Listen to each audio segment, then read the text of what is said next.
시간에는 우리 화면 보시면서 우리 다 같이 한 목소리로 우리 드리는 시작 기도를 한 목소리로 드립니다.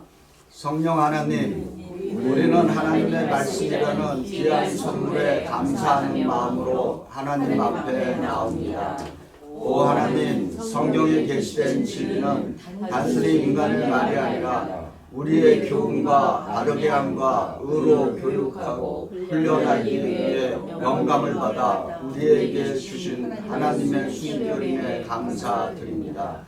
하나님, 트리니티 성령 공부를 통해 세상을 변화시키는 예수 그리스도의 충성되고 성숙한 제자가 되게 하소서. 예수 그리스도의 이름으로 기도드립니다. 아멘. 자, 우리 그 교재 보시면은 이제 매주 해야 할 것이 있습니다. 먼저 우리 가운데 이제 반장을 선출하는데 제가 좀 임의로 지정을 할게요. 우리 김한수 권사님께서 반장 역할은 출석 점검을 해주시면 그래서 제가 이렇게 좀 노트를 한 권을 큼직한 거 그래서 이렇게 오늘 날짜에다가 그 권사님 만드시면 돼요. 네. 적당한 페이지에 아무것도 없어요. 네. 거기다 이제 출석 오늘 출석자. 네. 그다음에 이제 교재를 보시면은 이제 오늘은 숙제가 없는데 여러분 교재에 그 252쪽 보시기 바랍니다. 252쪽. 252쪽 보시면은 이제 다음 주부터는 교재를 해오셔야 되는데 창세기 1장부터 11장을 잘 읽어보시면은 여기에 이렇게 여러분 스스로가 답을 달 수 있게끔 되어 있습니다. 읽으시면은 답은 충분히 다를 수 있어요. 그러니까 그 나름대로의 답을 좀 달아오시기 바랍니다. 딱 이렇게 한 장으로 되어 있습니다. 그러니까 충분히 할 수 있는 양입니다. 이거 많지 않습니다. 네. 그리고 이제 우리가 수업을 하니까 다음 주에는 창세기 1장부터 11장까지니까 여러분 좀 읽어오시기 바랍니다. 창세기 1장부터 11장. 그리고 교재에 보면은 그 한 구절 정도 암송할 수 있는 구절이 나옵니다. 그래서 뭐 암송하는 거 쉽지는 않지만은 한번 암송해 하실 수 있는 분들은 좀 성경 구절을 한번 암송 한 구절 정도 암송해 주면 좋겠습니다. 그리고 이 지금 이거 2번과 5번은 겹치는 거죠. 나누어진 이 여기 과제 답 적어오는 거 여러분 스스로 또 한 주간 좀 공부해 주시면 감사하겠습니다. 자, 그러면은 이제 우리가 다뤄야 되는 것은 이 교재는 구약 개관입니다. 인트로덕션이에요. 구약에 대한 인트로덕션. 그래서 매주 토요일 우리 10시에 이 자리에서 모입니다. 그런데 제가 계산을 해보니까 11주간, 그러니까 오늘은 빼면은 앞으로 딱 10주. 그래서 오늘부터 해서 끝나는 날이 May 11입니다. 네, May 11. 그리고 여러분이 이제 긴 방학을 하시고, 그리고 가을에 이제 또 신약 개관으로 만납니다. 그러면 이제 우리의 목적, 디모데후서 3장 14절 같이 읽어봅니다. 시작. 화면 보시면 시작. 너는 배우고 확신한 일에 거하라. 아멘. 자, 이 목적을 이루기 위해서 우리가 이 성경 공부를 통해서 어떤 목적을 갖고 해야 되느냐? 믿음의 확신, 성경을 읽고 배움으로써 우리가 믿음의 확신에 이르는 것입니다. 두 번째로는 우리가 말씀을 이제 읽은 말씀, 배운 말씀을 실천함으로써 충성스러운 제자 되기. 세 번째로는 우리가 말씀에 순종함으로써 우리 교리적인 말로는 성화되는 제자인데 좀 말이 어렵죠. 성화라는 이런 말들이. 그래서 성화의 다른 말은 성숙함이라는 뜻입니다. 그래서 믿음의 확신, 충성스러운 제자, 성숙한 제자. 이것을 우리가 목적으로 트리니티 성경학교를 시작합니다. 그럼 왜 우리의 성경 공부를 트리니티라고 하는가? 우선 에베소서 4장 4절부터 6절 말씀 같이 읽어봅니다. 화면 보시면서 시작. 몸이 하나요 성령도 한 분이시니 이와 같이 너희가 부르심의 한 소망 안에서 부르심을 받았느니라. 주도 한 분이시요 믿음도 하나요 세례도 하나요 하나님도 한 분이시니 곧 만유의 아버지라. 만유 위에 계시고 만유를 통일하시고 만유 가운데 계시도다. 아멘. 지금 이 성경 구절에 세 분이 등장하죠. 그죠? 예, 성령, 그 다음에 예수 그리스도, 그 다음에 하나님. 그걸 다른 말로 성부 하나님, 성자 예수 그리스도, 성령 하나님 이렇게 해서 이걸 우리가 삼위일체, 영어로는 트리니티라 그러고 조금 어려운 말로 성부, 성자, 성령을 세 위격이다 이렇게 부르고 있습니다. 그런데 이 세 분은 본질적으로는 하나입니다. 그런데 이 세 분의 역할은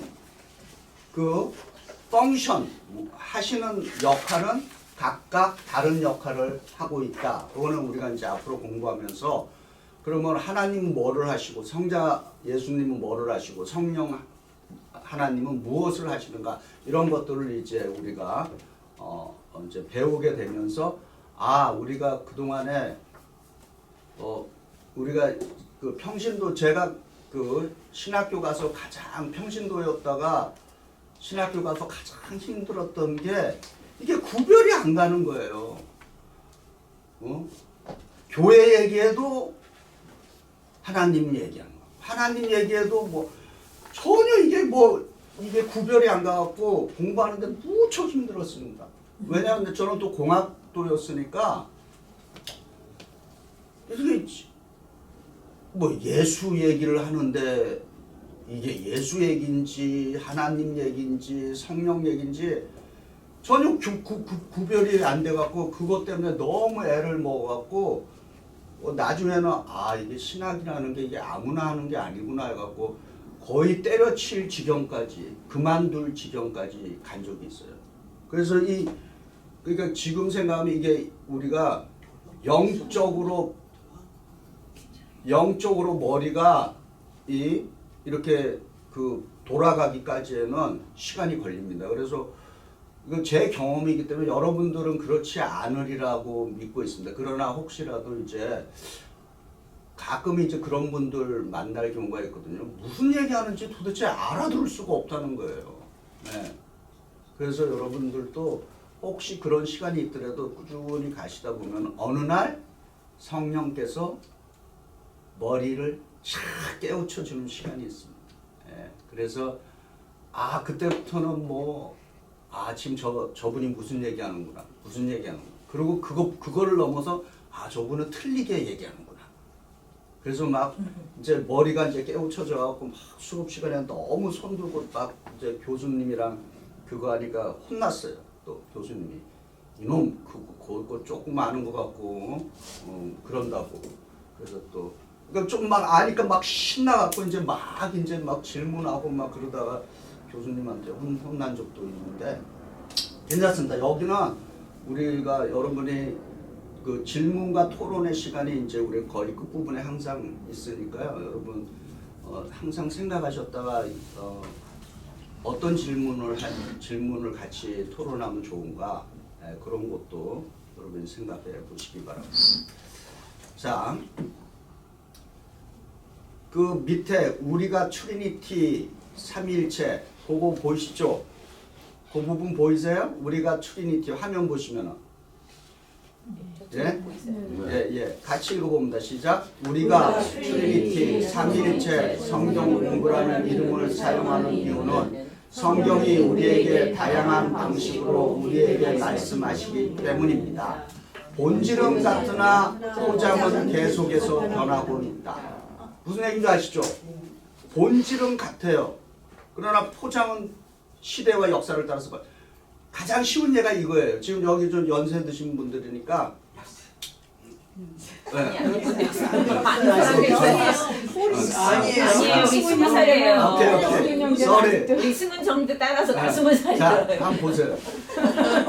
제가 어렸을 때 기억할 때 70년대 우리 삼촌이나 이런 분들이 직장 가서 첫 월급 타면은 부모님들께 해주던 선물이 있어요. 네. 표적인 선물. 빨간 네버. 빨간 네버.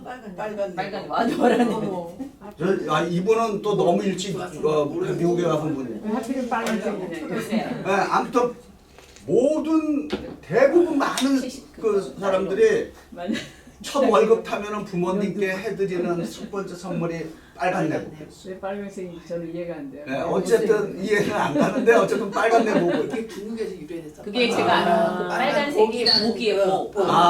중국에서 복. 유래가 돼서 그렇게 된 거예요. 그러니까 복 받으라고 하는 의미에서 그래요. 자, 빨간색이 무조건. 근데 여러분 생각해 보세요. 지금 첫 월급 타고 빨간 내복 해주는 분들이 있어요, 없어요?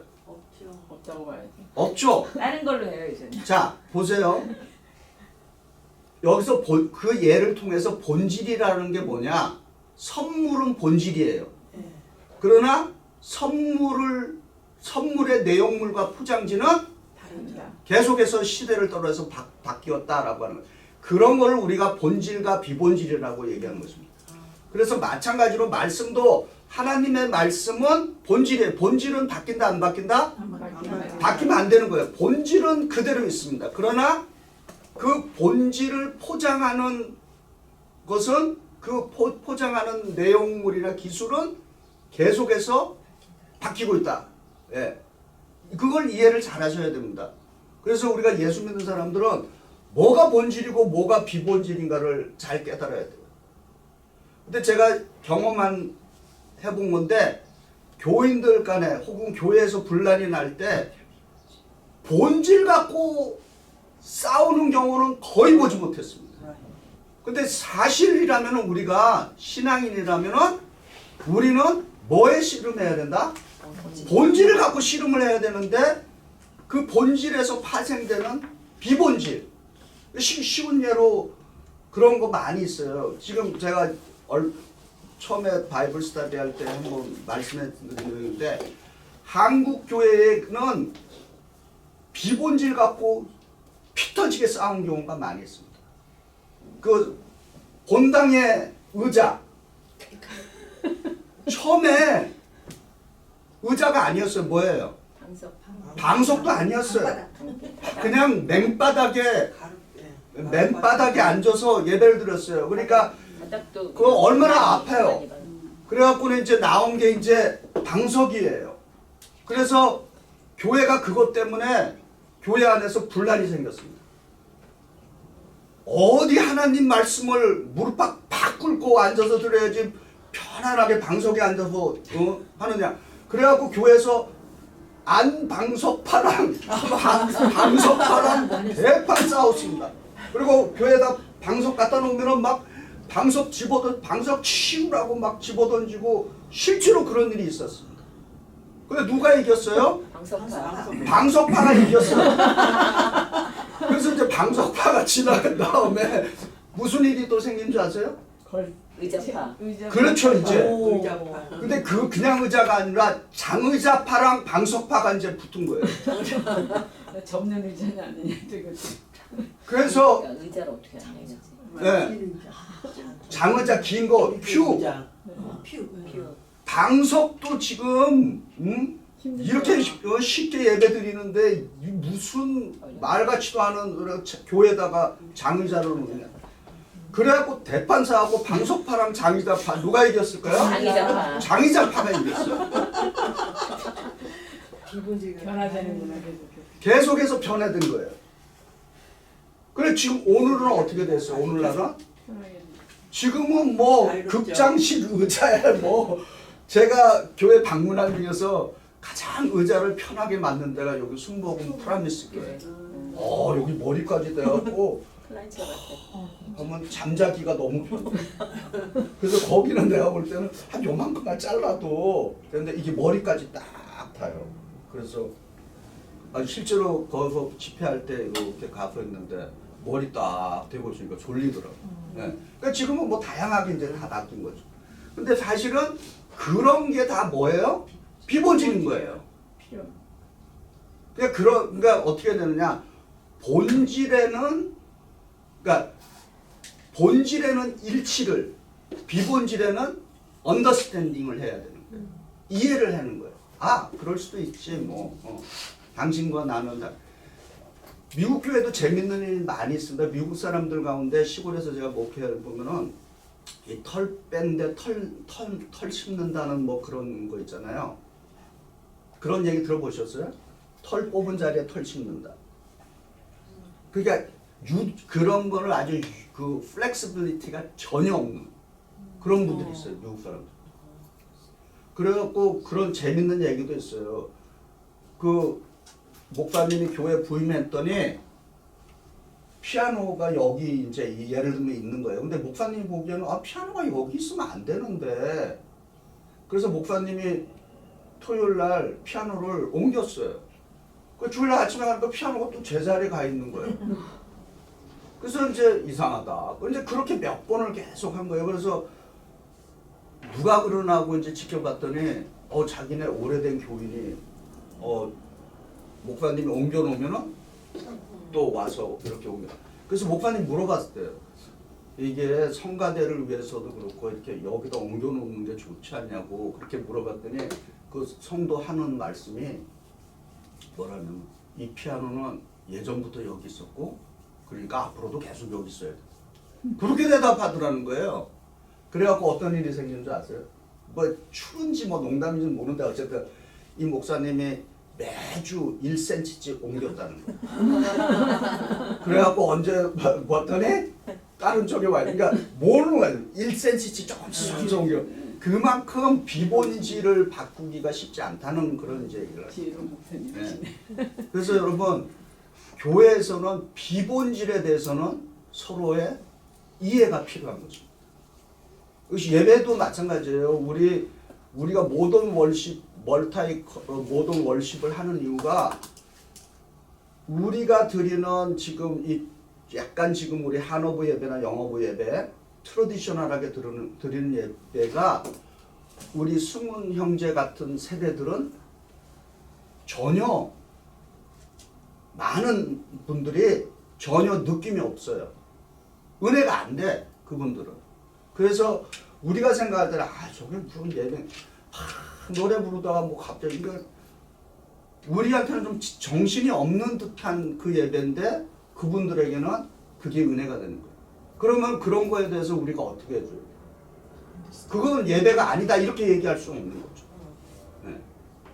다만 뭐가 있느냐 없느냐 그것만 찾으면 되는 거예요. 예배에는 찬양이 있어야 되고 기도가 있어야 돼요. 찬양, 기도, 말씀, 그 다음에 헌금, 드림, 그 다음에 성만찬. 요 5가지 요소만 예배 안에 있다 그러면은 그걸 순서를 앞으로 당기든 뒤로 당기든 그거에 대해서는 그냥 이해하면 되는 거야. 그럴 수도 있구나. 이렇게 넘어가야지. 요거 했으니까 다음에 반드시 요거 해야 된다. 이런 법칙은 우리 성경을 통해서 없다라고 하는 것입니다. 그래서 여러분이 본질과 비본질 이거를 예수 믿으면서 항상 잘 생각해야 돼요. 그래서 이게 본질적인 거에 대해서는 우리가 붙들어야 되는 거예요. 끝까지. 뭐 예를 들어서 제가 저는 예수 부활을 믿지 않습니다. 이렇게 하면은 그거는 싸워야 될 문제예요. 네. 예수님 안 믿는 건데. 그렇지. 예수를 안 믿는 거지. 그렇지 않고 다른 어떤 것들은 우리가 이해를 해야 된다. 그러니까 여러분이 본질과 비본질을 항상 잘 기억하시면. 자, 그러면은 우리 화면에 히브리서 4장 12절 같이 읽어봅니다. 시작. 하나님의 말씀은 살아있고 활력이 있어 좌우의 날선 어떤 것보다 예리하여 혼과 영과 및 관절과 골수를 찔러 죽이기까지 하며 또 마음의 생각과 뜻을 판단하나니. 아멘. 그러면 이제 질문은 하나님의 말씀이 살아있고 활력이 있다라고 하는 이 뜻은 도대체 무엇인가 라고 하는 것입니다. 우리가 이제 이 트리니티 성경 공부에 3가지의 큰 특징이 있습니다. 사실, 이 사실은 뭐를 의미할까요? 사실은 성경에 기록된 하나님의 말씀이 사실인 거예요. 무슨 얘기인지 아시죠? 성경에 기록된 하나님의 말씀, 그게 팩트예요. 그럼 그 팩트를 놓고 미닝은 뭐를 얘기할까요? 미닝은 성경에 기록된 하나님의 그 말씀이라는 사실을 놓고 미닝이라고 하는 것은 해석을 하는 거죠. 이 사실이 무엇을 말하는 건가? 그걸 인터프리테이션이라고 해요. 그러면은 우리가 사실과 인터프리테이션까지만 있으면은 그거는 그야말로 지식 공부입니다. 그런데 우리가 하나님의 말씀이 오늘 우리에게 나에게 살아있고 활력 있게 하려면 그 말씀이 나에게 실천이 돼야 되는 거죠. 그 말씀을 내 생활 속에 적용을 해야 되는 거예요. 그래야 하나님의 말씀이 이게 살아있구나 라고 하는 것을 알게 되는 것입니다. 그래서 이거를 또 다른 말로 귀납적 성경 공부다.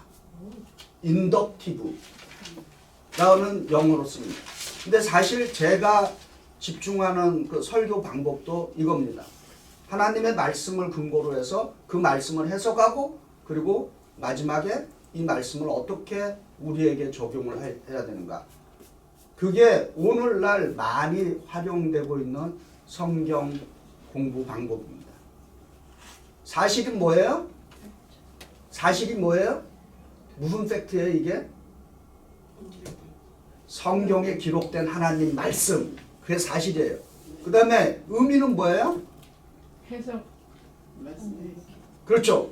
지금 사실을 놓고 말씀이라고 하는 사실을 놓고 그것을 해석하는 겁니다. 그게 의미를. 그 다음에 적용은 뭐예요? 그러니까 사실을 통해서 해석한 말씀을 적용한다는 거는 실천한다는 거죠. 그 말씀에 순종하는 거예요. 무슨 얘기인지 아시죠? 여기까지 가야 하나님의 말씀이 살아있는지 죽었는지 알 수 있는 거죠. 실천해보지 않고는 이게 살았는지 죽었는지 알 수 없는 거예요. 그래서 하나님의 말씀이 살아있다라고 하는 것은 우리로 하여금 실천적인 요구를 명하고 계신다라고 하는 것입니다. 그래서 앞으로 이거는 우리가 성경을 읽고 묵상하고 할 때 꼭 필요한 이 세 가지 단계, 이거를 꼭 기억하시기 바랍니다. 자, 그 다음에 이제 구약 개간이라고 그랬어요. 구약 개간. 구약 성경은 총 몇 권이에요? 이건 다 실죠. 39권. 그럼 지금 여기 화면에 보면은 이게 이제 산의 모양입니다. 그러니까 개간이라고 하는 것은, 인트로덕션이라고 하는 것은 마치 숲을 보는 것과 같은 것입니다.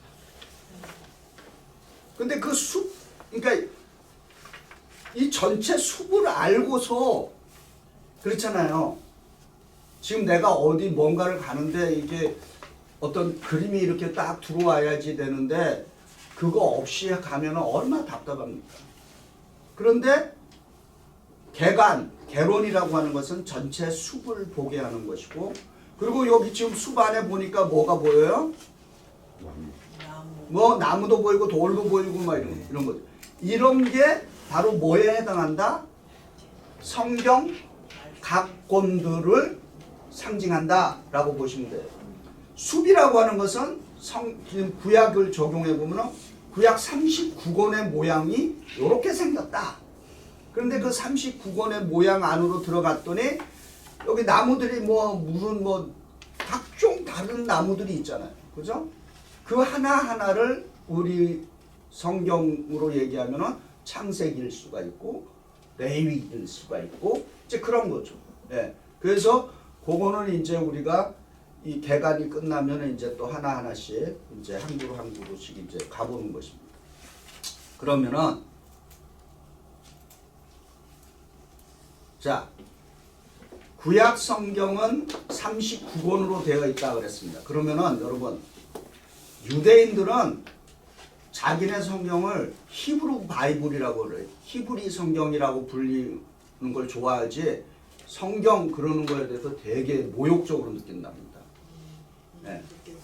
네. 우리가 말하는 성경 이렇게 부르는 거를 굉장히 모욕적으로 느낀대요. 그래서 그 사람들은 성경이라고 안 부르고 히브리 바이블 혹은 타낙이라고 그렇게 부릅니다. 근데 이 구약 성경 타낙은 세 가지 큰 덩어리로 되어 있습니다. 그게 이제 토라, 니빔, 그리고 케투빔, 이렇게 큰 세 가지 디비전으로 나눠집니다. 그러면 토라라고 하는 것은 우리가 잘 아는 대로 뭐예요? 율법서예요. 그 율법서를 다른 말로 모세오경이라고. 모세오경은 뭐예요? 창세기. 예. 창세기, 출애굽기, 레위기, 민수기, 신명기.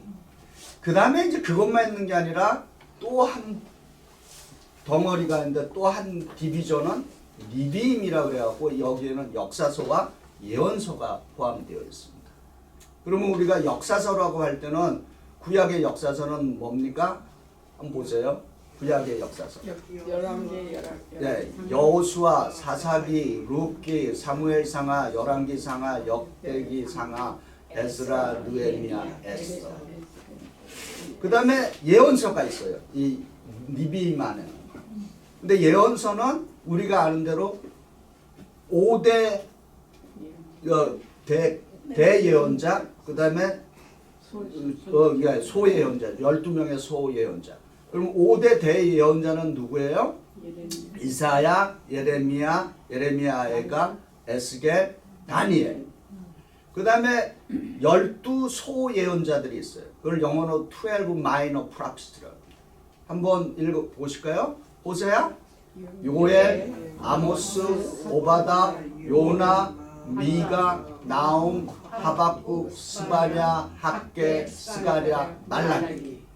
그 다음에 이제 또 한 그 디비전이 있는데 그걸 케투빔이라고 그러고 그걸 우리가 성문서라고도 그러고 시가서와 지혜서가 거기에 포함되어 있습니다. 그게 뭡니까? 욥기, 시편, 잠언, 전도서, 애가 이렇게 해서 구약 39권이 정리가 되는 것입니다.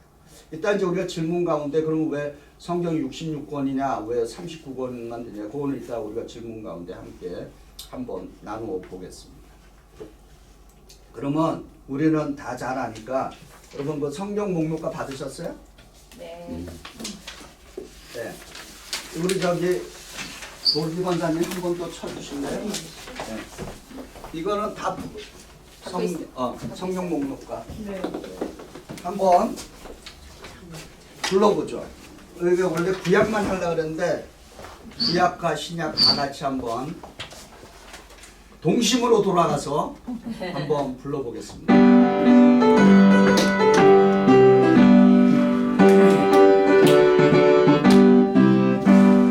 창세기 출애굽기 레위기 민수기 신명기 여호수아 사사기 너기 사무엘상하 열왕기상하 역대상하 에스라 느헤미야 에스더 욥기 시편 전도서 아가 이사야 예레미야 에가 에스겔 다니엘 호세아 요엘 아모스 오바댜 요나 미가나 마라구 스가랴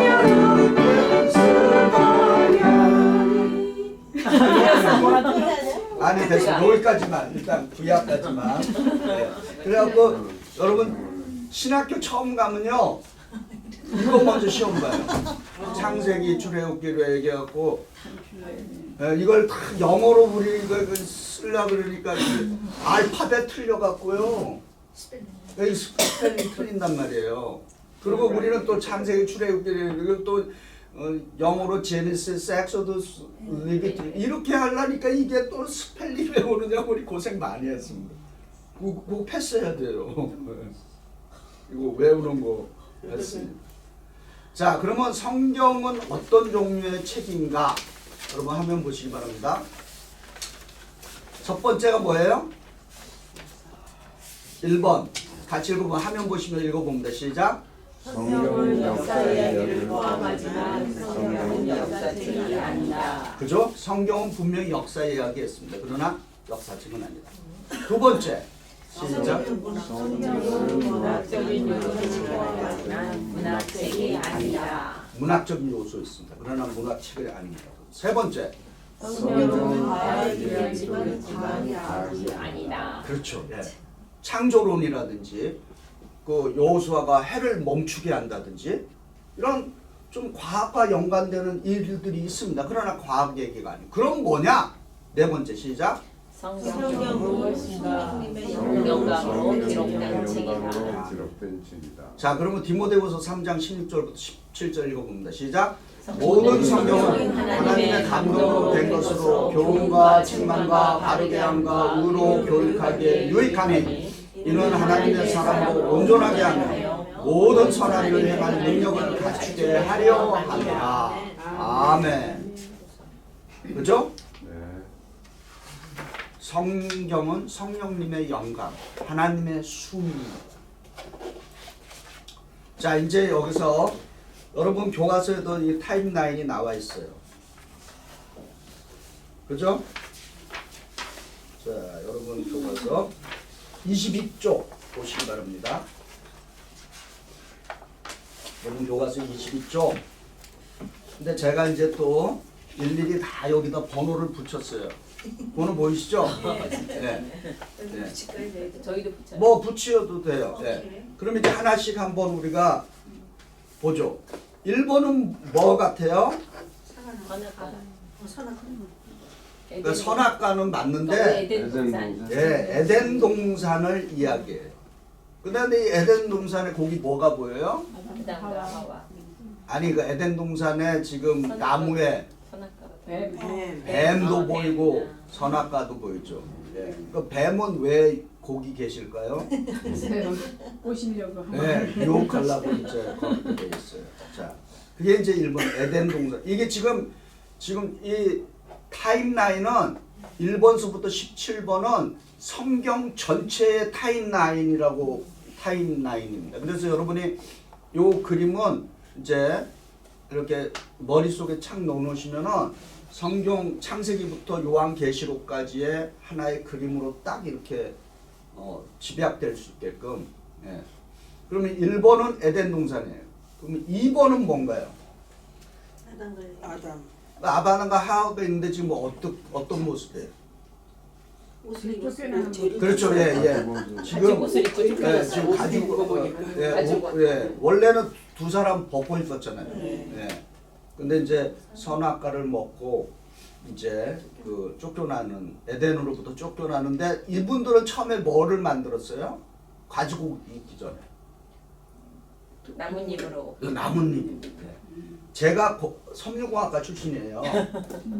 그래서 제가 텍스타일 엔지니어. 그래서 제가 왜 텍스타일 엔지니어링이랑 이 성경이랑 이게 도대체 무슨 연관? 근데 제가 참 성경을 읽으면서 참 많은 걸 배웠습니다. 이게 하나님께서 최초의 패션 디자이너. 보면서. 이제 그리고 그 성경을 자세히 보면은 이 옷이 얼마나 중요한가를 성경 곳곳에서 그래서 제가 내가 이 공부를 헛되이 한 것이 아니구나. 딱 한 가지 써먹지 못한 게 하나 있습니다. 제가 고생해갖고 기사 자격증을 탁 땄어요. 기사 자격증이 아세요? 무슨 기사였어요? 섬유 기사 자격증. 영어로 해주세요 저기. 텍스타일 엔지니어링에 대한 그 자기 라이센스? 라이센스예요. 엔지니어 라이센스. 설티피케이트. 예. 그게 있어야 취직도 하고 저기 공장도 아니, 차리고 그러니까 섬유 관계에 되는 걸 종사하려면 그 서티피케이트 정부로부터 받아야 돼. 받아야 되죠. 예, 그리고 그걸 딱 받았는데 한 번도 못 써먹었습니다. 왜 그랬을까요? 목회자를 그래서 신학으로 그랬더니 어떤 사람들이 자기네가 지금 공장을 차리니까 그거 빌려달라. 라이센스. 라이센스 빌려 팔 수도 있어. 팔 수 그래서 팔수 있지. 야. 거금을 주고 하시. 그럼 그걸 주고 팔면은 팔아야 되는데 어떻게 되면은 저기 국가에서 이렇게 인스펙터가 잘못된 인스펙터가 거지. 나올 때만 일리걸이지 일리걸. 가 오면 된다고. 그래서 어떻게 했을까요? 빌려줬을까요? 안 빌려줬지. 안 빌려줬죠. 아무튼 그런 일이 있었어요. 자 이제 쫓겨났어요. 그 다음에 세 번째 이렇게 위에 점선이 쫙 있죠. 보여져요? 네. 이게 뭐를 얘기할까요? 이 점선은 하나님께서 이 점선이 보니까 아담과 하와의 머리 위에 이렇게 그어져 있어요. 네? 근데 뱀은 그 위에 있네. 네, 뱀은 그 위에. 야고라 사단. 그러니까 이게 이 점선은 여러분 책에도 보면은 하나님이 인간에게 요구하시는 기준점이에요. 근데 보니까 뭐예요? 한참 모자라. 하나님의 표준에 이게 모자라는 거예요. 근데 이제 쭉 보시면은 우리가 지금 어떻게 가는 거예요? 17번까지 가려면은 결국은 우리가 하나님의 기준점을 넘어가는 거예요. 네. 마지막 우리의 고른 거죠. 네. 네. 자, 그러면 4번은 뭐예요? 네, 노아의 홍수에다가 뭐가 보여요? 무지개가 보여요. 그거는 이제 무지개는 이제 멸망으로부터 이런 홍수로 다시는 멸망시키지 않겠다. 그러면서 이제 재출발의 시간을 줬죠. 근데 무슨 일이 생겼어요? 5번에 바벨탑이에요. 네. 바벨탑으로 인해서 인간이 언어가 혼돈이 되고 다 온 지구촌으로 흩어져 가는 그러한 것이죠. 그러니까 6번은 뭐를 상징할까요? 6번은 애굽에서 이집트에서 몇 년간? 430년간의 노예 생활을 얘기하고 있어요. 그 그림에 여러분 보시면은 여기 화면에도 보이시죠? 이 노예들의 발에 뭐가 묶여져 있어요? 아, 네, 새고랑이. 저 쇠고랑이 차여져 있습니다. 예, 그만큼 이스라엘이 고통받았다라고 하는 것이죠. 그런데 여기까지가 우리가 말하는 성경으로 말하면은 어디까지 해당하는 거예요? 창세기부터? 모세오경. 그렇죠. 모세오경이 이 부분까지가 이제 해당되는 거예요. 그 다음에 7번을 보니까 7번에는 뭐가 보여요? 칼이 보이고 두 번째는 뭐가 보여요? 말씀 두루마리. 그 다음에 세 번째는 많지. 예, 이게 재판장이 쓰는 여기는 뭐를 말할까요? 사사기. 예, 사사들의 통치 기간입니다. 근데 사사들의 통치 기간을 보시면은 여기 이게 뼈조개다 쭉 내려갔다가 다시 뼈조각이 올라갔다가 또 쭉 내려가는 요런 부분들이 보이죠? 보이세요? 네. 그게 뭐를 얘기할까요? 그 사사들이 나타났을 때는 말씀이 흥행해가지고 흥행됐다가 말씀이 없어지면 사사가 정말 쭉 그렇죠. 예, 사사들이 다스리고 그거 할 때는 불순종. 백성들이 잘 했다가 또 평화가 오면은 불순종. 불순종해갖고 나락으로 떨어지는 거죠. 그런 거를 이제 의미하는 겁니다. 그러면 8번은 뭐를 상징할까요?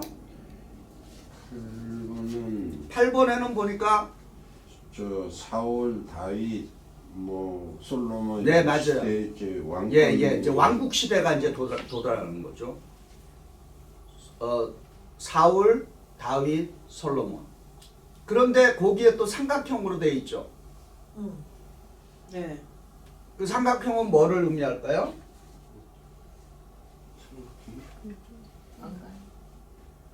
그 왕관 밑에 삼각형으로 나눠져요. 그거는 국가가 두 개로 국가가 쪼개진 거로. 쪼개지는 거죠. 예. 이스라엘 북이스라엘 남유다. 네. 그렇게 이제 쪼개지는 것입니다. 근데 그 다음에 거기에 손가락 딱 있죠. 네. 네. 예. 그 손가락은 뭐라고 되어 있습니까? 70일. 선지자. 호로생활. 선지자들. 네. 활동. 네. 선지자의 숫자. 이게 예. 손가락이 지금 어떻게 되어 있어요?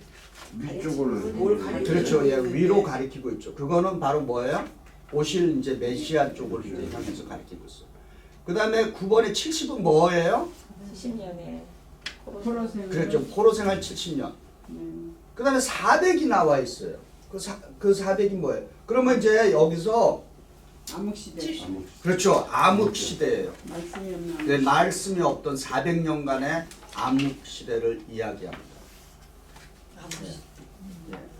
70년은 포로 생활. 그 다음에 이제 이 암흑 시대는 뭐냐면은 말라기서부터 세례 요한이 나타나기 시작한 그 기간이 암흑시대. 암흑 시기예요. 우리 성경에 의하면. 그 다음에 11번.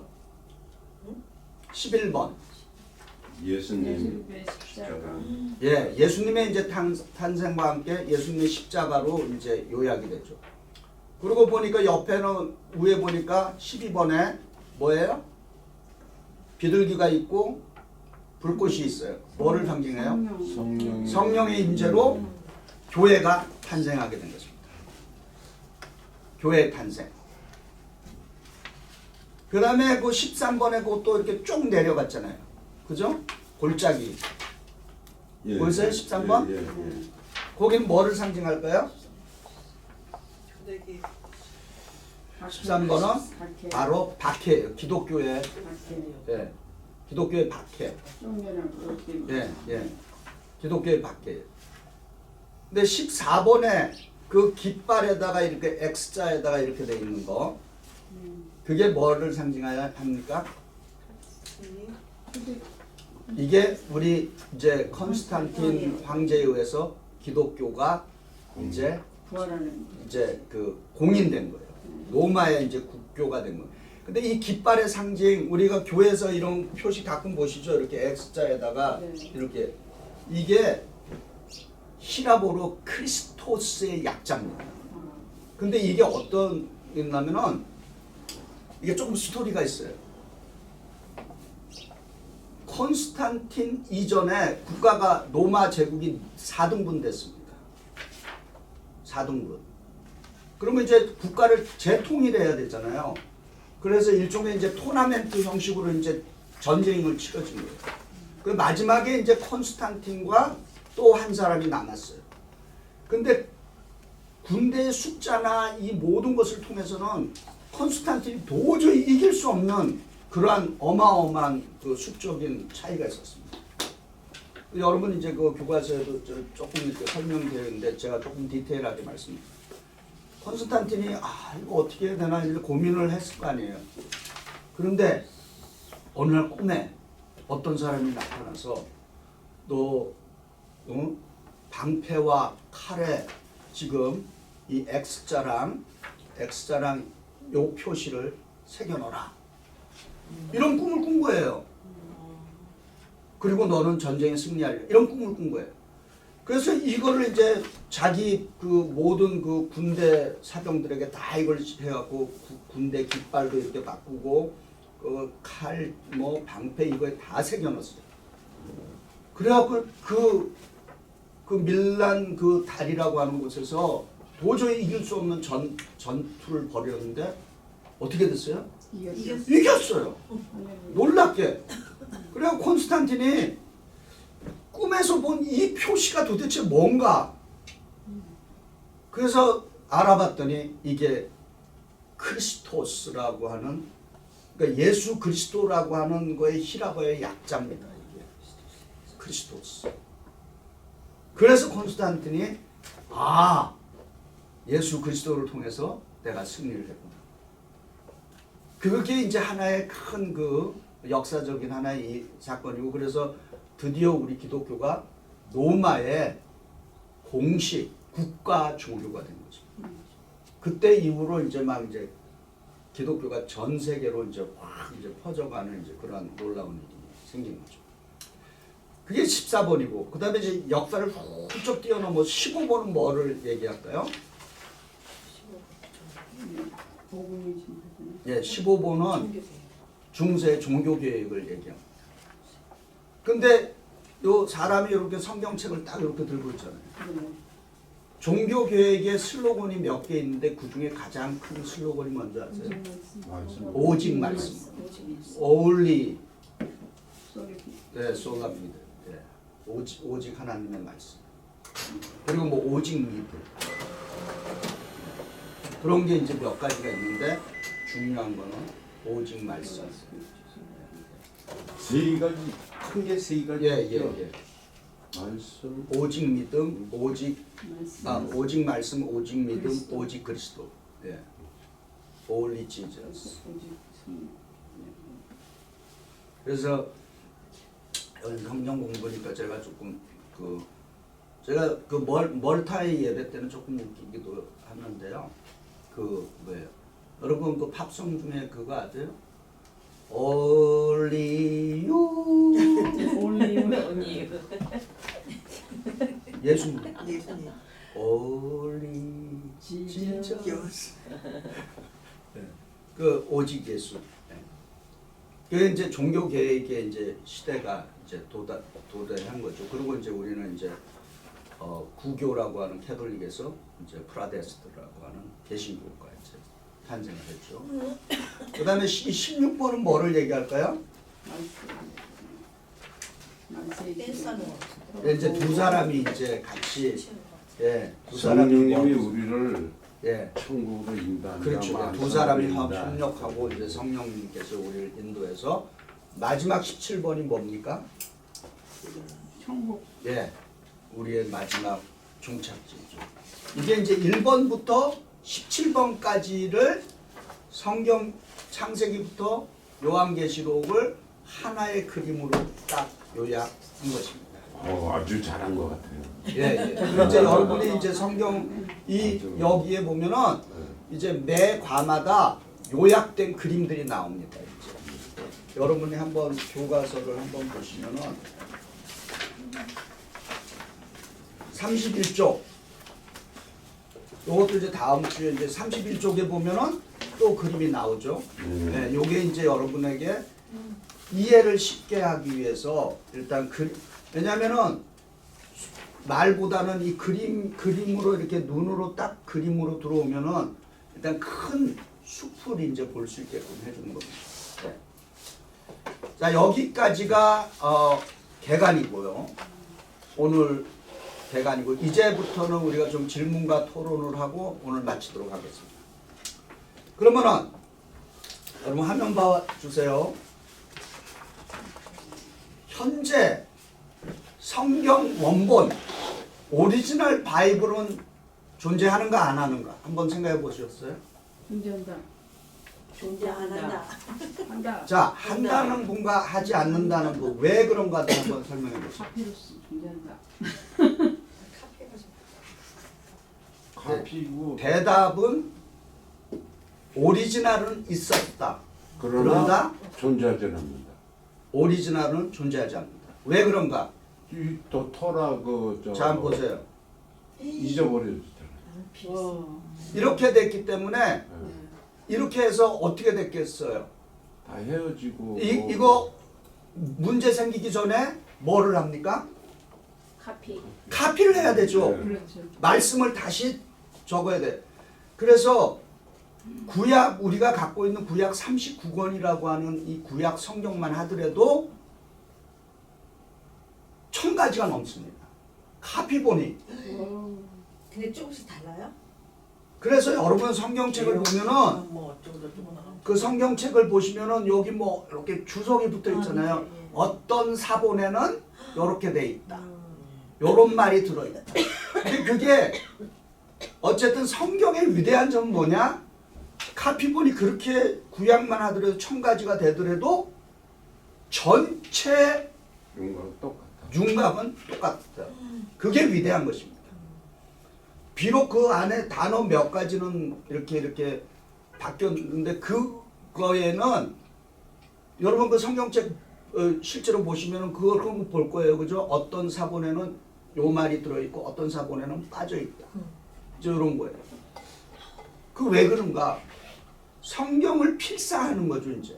이게 갈대잎이나 이 양피지, 동물의 가죽에다가 쓴 거예요. 처음에 이제 하나님의 말씀을 받으신 그 위대한 하나님의 사람들이 하나님께서 성령 주셔서 그 영감대로 쫙 받았었어요.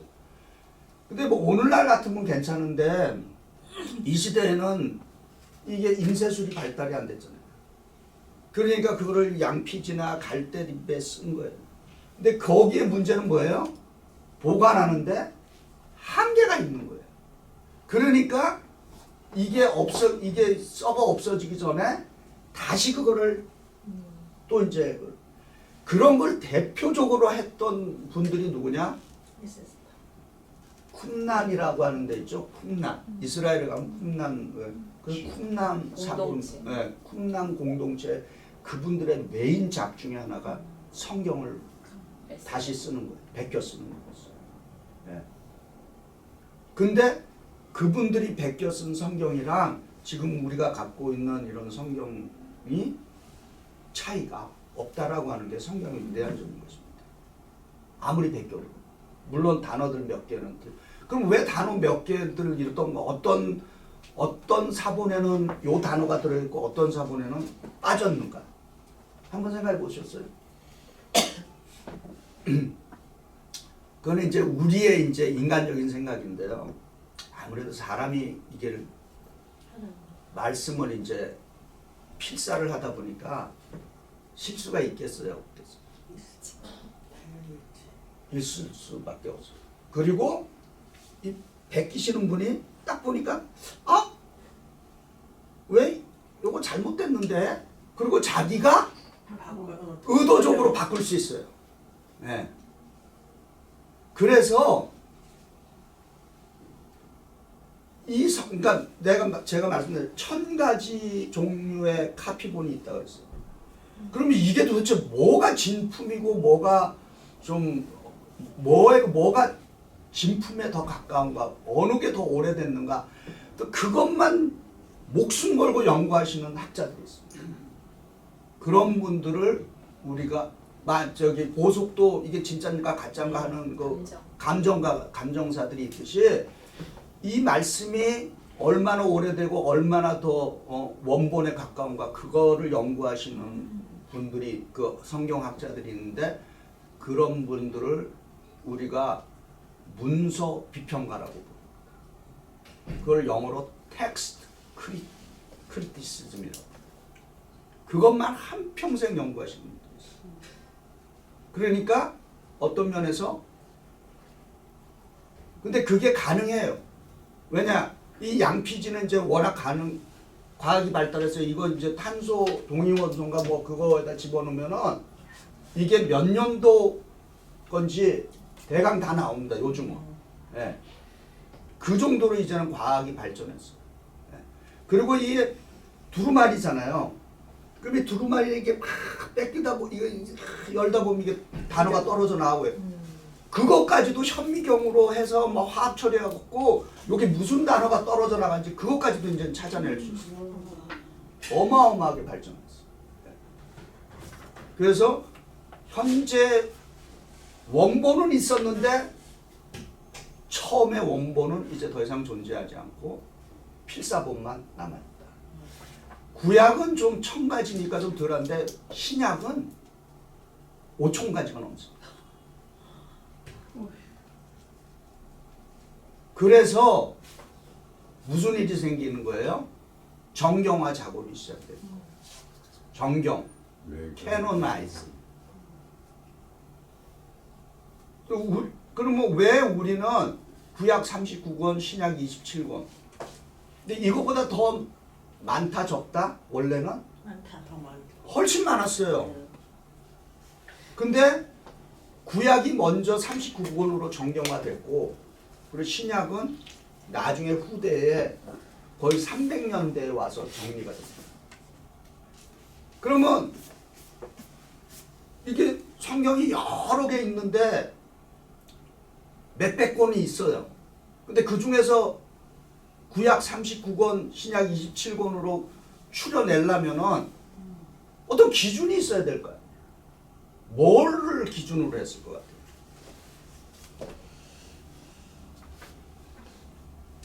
지금 우리가 갖고 있는 이 66권 외에 여러분 잘 알다시피 캐톨릭은 외경도 그들의 경전으로 씁니다. 그리고 외경 말고 또 뭐가 있어요? 위경이라고 있어요. 네. 그러면 뭐예요? 정경은 모두가 동의하는 거고 외경은 누구는 동의하고 누구는 동의하지 않는 거고 위경은 아무도 동의하지 않는 거예요. 쉬운 얘기로 하면. 그러면 어쨌든 간에 이 66권이 우리의 손에 오기까지의 어떤 기준이 있어야 되는데 그 기준은 뭔가? 그 말씀 속에 그 주님이 네. 예수님을 나타내는 그런 게 들어가야 신학적 근서에 들어가야 그 정경으로 인정한다고. 그거 하나 맞아요. 지금 그 신약에서는 그게 기준점이에요. 예수님이 있느냐 없느냐. 그게 하나예요. 지금 구약 39권에서의 기준은 또 뭘까요? 근데 그 구약이라면 히브리 바이블이라고 그러셨잖아요. 네. 그러면 히브리 그 분들이 믿는 것도 39 물론 39권은 아니겠지만 거기 39권에 포함된 모든 그 책들을 다 포함을 시킨 거예요? 네. 그분들이 정경화 시킨 거예요? 그렇죠. 이거는 그러니까 구약 39권은 히브리 랍비들이 정경화 시켰는데 이게 서기 90년에 정리가 됐어요. 39권으로 히브리 바이블. 잠비아라고 하는 곳에서 그 랍비들이 모여서 했습니다. 자, 아까 그 이제 성경 그 필사하는 사람들 우리 신약 성경에 누구예요? 대표적인 사람들? 누가? 서기관들. 서기관들이 이거 하는 이 필사하는 사람들의 대표적인 사람들이에요. 네, 서기관. 우리가 신약 성경에 서기 그 스크라이브라고 부르잖아요. 네. 자, 첫 번째는 이 책이 얼마나 거룩하냐. 라고 하는 게 이제 기준점. 두 번째 기준점은 뭐냐? 이 책이 얼마나 권위가 있느냐.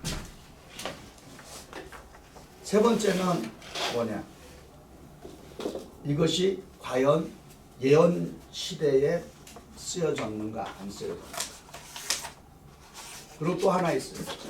이것이 얼마나 공동체에서 보편적으로 읽혀지고 있는가. 그렇잖아요. 그 유대들은 그 회당들이 있잖아요. 네. 거기서 어떤 말씀들이 주로 읽혀지고 배워지고 있는가. 네. 다시 한번 목사님. 보편성이 있어요. 보편. 거룩성이 있어야 되고 권위가 있어야 되고 그 다음에 예언적인 예언 시대가 들어가야 되고 그 다음에 마지막 하나 보편성. 보편. 그러니까 예를 들어서 쉽게 얘기하면 이거예요. 우리 요 숫자는 다 창세기를 읽어요. 그러면은 그게 보편성을 인정되는 거예요. 근데 한두 명만 읽는다. 그럼 그건 보편성에서 제외가 되는 거죠. 네, 그런 기준이 있습니다. 이게 거룩하다는 거는 저 하나님이라든지 그게 그렇죠. 예. 예수님이라든지 그게 포함돼야 된다는 얘기죠. 예, 그렇죠. 예, 예. 자, 그러면은 그 신약 성경은 이제 거의 300년 지나서 이제 다 27권이 확정이 돼요. 근데 신약 성경도 마찬가지예요. 그걸 따르는데 그 중에 하나가 들어가는 게 두 개가 또 추가되는 게 뭐냐? 그리스도가 있느냐. 그다음에 사도성이. 아, 사도. 네.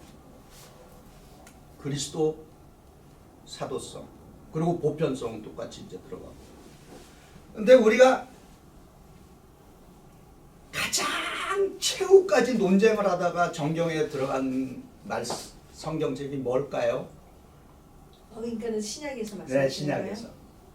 가장 최후까지 그냥 빼라, 집어넣어라, 아가서? 아니 그건 신약이죠. 신약, 아 신약 계시록.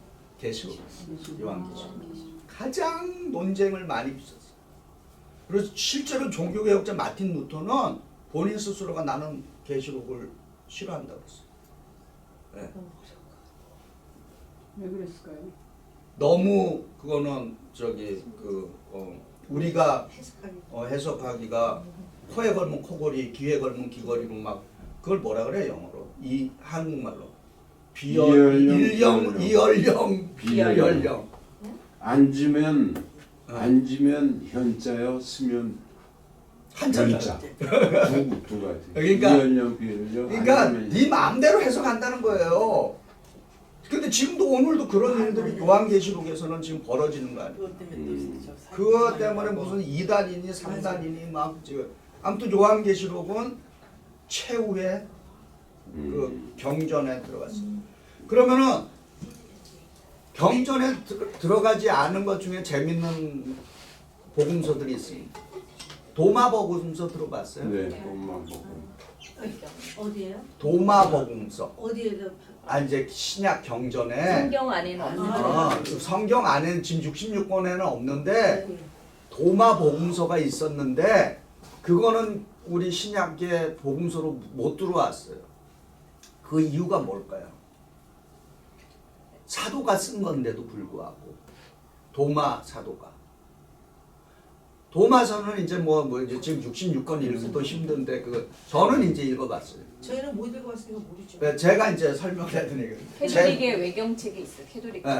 캐톨릭은 외경이 있다고 해요. 네. 외경에는 인클루드가 되어 있는 거예요. 아니 왜 캐톨릭 책이 있어요. 해돌리기는 해돌리면 외경을 쓴대. 외경을 아니고. 써요. 외경에 보면 마카비서라든지 뭐 그건 쭉 있으니까. 근데 다니엘 그 우리는 정경은 아니지만은 준정경에 속하는 네. 거를 외경이라는 거예요. 네. 또 위경이라고 하는 거는 아무튼 그냥 교훈집 같은 거죠. 근데 도마서 이제 하나 예를 드는 거야. 도마서는 왜 신약 27권 정경화 속에 안 들어갔느냐?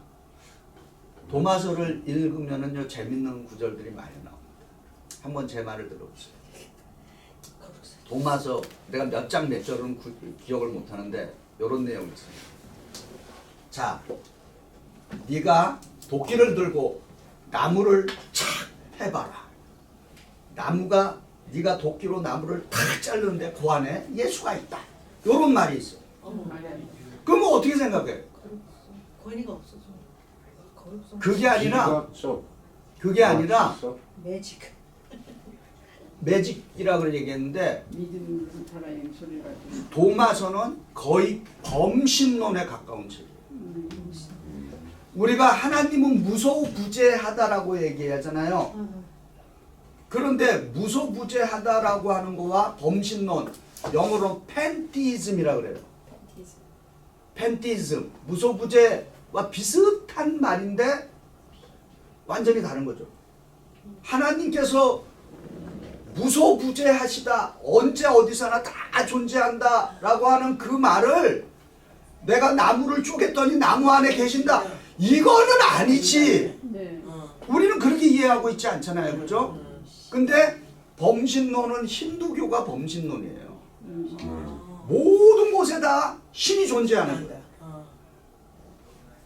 근데 우리 기독교의 신앙은 그런 신을 이야기하는 게 아니죠. 네.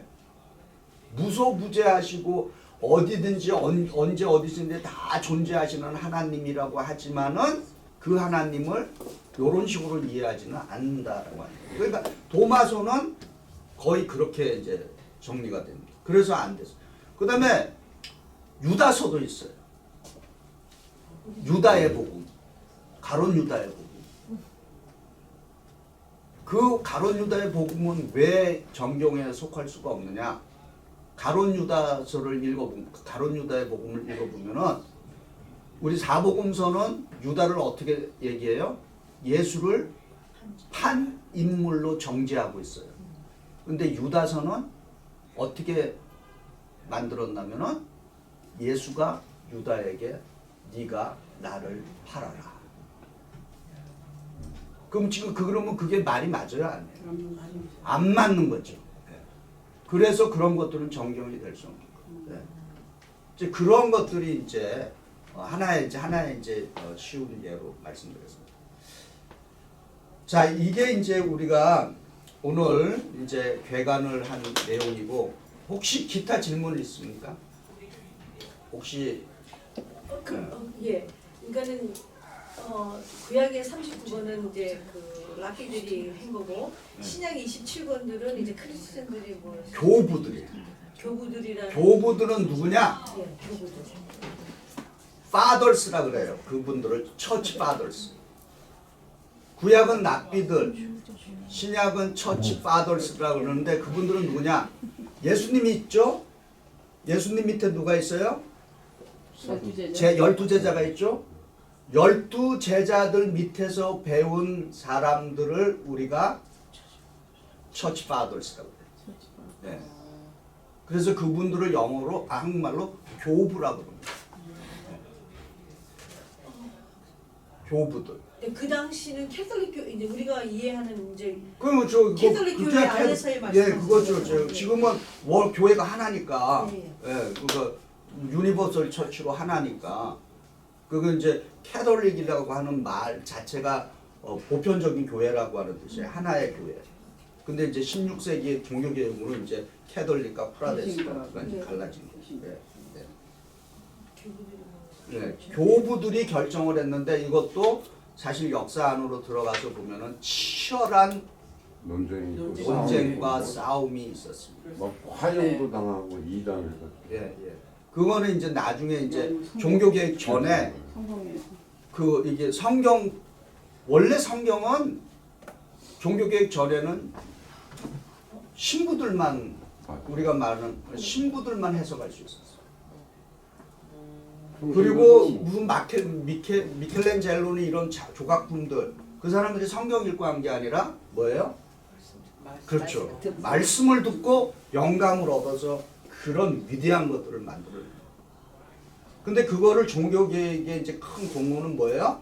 성경을 모든 번역이 발전하면서, 그 전에는 성경 번역하면 어떻게 됐어요? 화형당했습니다. 죽었어요. 금기가 됐어요. 근데 그거를 과감하게 깨치고 마틴 루터는 인쇄술이 발달하면서 독일어로 성경을 번역을 한 거죠. 그 이후부터는 이제 전 세계로 각 나라 말로 이제 번역해 나갔어요. 그렇게 해서 우리가 이제 오늘 우리가 이제 성경을 갖게 됐는데 우리나라 말 성경도 초창기 성경과 지금 성경 그 번역한 거를 보면은 참 재밌습니다. 조선 그 초창기 개신교 들어왔을 때는 조선 말기죠. 조선 말기죠. 그 한자. 예를 들면 이런 거예요. 빌라도 총독. 우리 한국말에 빌라도 총독이 없어요. 조선시대에. 그 빌라도 총독.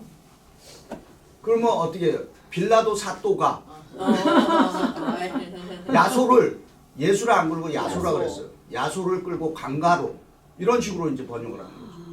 왜냐면은 예죄를 알렸다. 예. 그래도 뭐 그런 식으로 하는 네 죄를 알렸다 뭐 아무튼 그 당시 사람들이 이해할 수 있는 언어로 이제 이렇게 번역을 해온 거죠.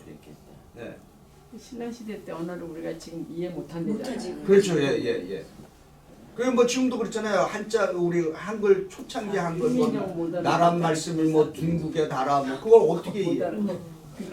그래서 지금 다양한 번역본들이 존재가 원어를 보지 않는 한은 뭐를 해야 되느냐? 제대로 성경을 좀 보려면 물론 원어를 보는 게 제일 정확하고 그렇지 않으면은 다양한 번역본들을 뭐예요? 컴패리스 비교하면서 보면은 훨씬 더 은혜가 많이 됩니다.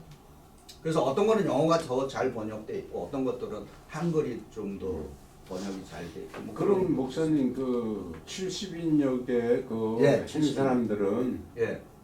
그 위치랄까 이런 게 교부 정도 감독? 교부? 그저 그쪽- 70인역은 네. 그 구약의 사람들이죠. 예. 근데 예. 그 반열에 장로 반열? 그 당시? 그래도 납비 이- 반열이죠. 예. 70인 납비? 예, 70인역이라고 하는 이름은 네. 70명이 그게 흩어져서 했다는 거예요. 번역을 했는데 내용이 똑같았던 똑같았던 거예요. 예. 거예요. 그래서 그거를 우리가 인정해줘. septuagin트라고 하는 말. 그거는 히브리어를 그리스어로 번역한 거예요. 예. 헬라 말. 네. 예. 그래서 우리도 지금 70인 역을 갖고서 번역한 성경도 있어요. 우리 한국말 성경은 그러니까 뭔가를 어떤 그래도 그 권위 있게 번역된 또 성경들이 따로 있습니다. 그러면 이제 그거를 이제 우리가 지금 갖고 있는 개혁은 그런 권위 있게 번역된 몇 권을 놓고서 우리가 다시 이제 한국말로 번역을 한 거죠. 네. 그렇습니다. 그래서 어쨌든 성경을 이렇게 꼼꼼히 보시면은 여기 이렇게 무슨 표시들이 좀 있어요. 네. 그래서 그럼 그런 것들은 이렇게 보시면 예를 들어서 이제 요번 부활절에는 우리가 마가복음을 이제 그 절기설교 본문은 마가복음이에요. 근데 원래 오래된 사본에는 마가복음이 16장 1절부터 8절에서 딱 끝나요. 근데 후대 사본에는 20절까지인가 다시 추가가 돼요. 근데 이제 우리 정경화 속에서는 그거를 이제 인정을 했죠. 왜냐면 8절에서 끝나면은 좀 뭐가 이상해. 이게 스토리가 여러분 성경 읽어보면 마가복음 16장 1절부터 8절에 딱 끝내버리면은 이게 어떻게 된 거지? 이제 이런 많은 궁금증을 이제 네. 근데 이제 후대에 이제 그게 뭐 덧붙여졌다 뭐 어쨌든 그러나 어쨌든 간에 우리가 갖고 있는 거는 지금 마가복음 16장 1절부터 20절까지가 들어있는 그걸 사용하고 있는 것입니다. 자, 요런 것들이 이제 우리가 이제 개관으로 이제 말씀드렸고 이제 다음 주에는 이제 여러분 첫 번째 과를 이제 공부를 합니다. 네, 우리 마치는 기도 함께 드리고 질문 이제 없으시죠? 또 다음 주에 또 가지고 오셔서 또 질문하거나 토론할 수 있는 것들 숙제하시면서 가져오시면 되겠습니다. 우리 마치는 기도 함께 드립니다. 시작. 살아계신 하나님 주님께 감사를 드립니다. 주님은 성경이라는 보물을 우리에게 주셨습니다. 성경은 주님의 살아있는 하나님의 사랑과 하나님의 구원의 계획에 대해 알려주는 말씀입니다. 주여, 오늘 성경을 읽고 공부하면서 저는 주님의 말씀을 깊이 묵상하고 실천하기를 원합니다. 주님의 거룩한 성령의 인도하심과 깨달음을 주시옵소서. 마음과 생각과 행동이 주님의 말씀에 순종하게 하소서. 주님의 말씀으로 저를 변화시켜 주시고 주님의 영광을 반영하는 삶을 살 수 있도록 주님의 영광을 우리에게 비추어 주시옵소서. 주님, 저를 세상을 변화시키는 신실하고 성숙한 우리 주 예수 그리스도의 제자가 되게 하소서. 우리의 구원자이시며 주님이 되시는 예수 그리스도의 이름으로 기도드립니다. 아멘.